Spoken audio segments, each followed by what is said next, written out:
Ремонт двух сидений на спецтехнику и реставрация поролона.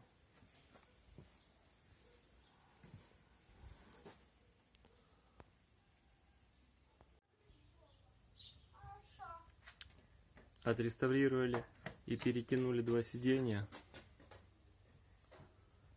придали им новый вид.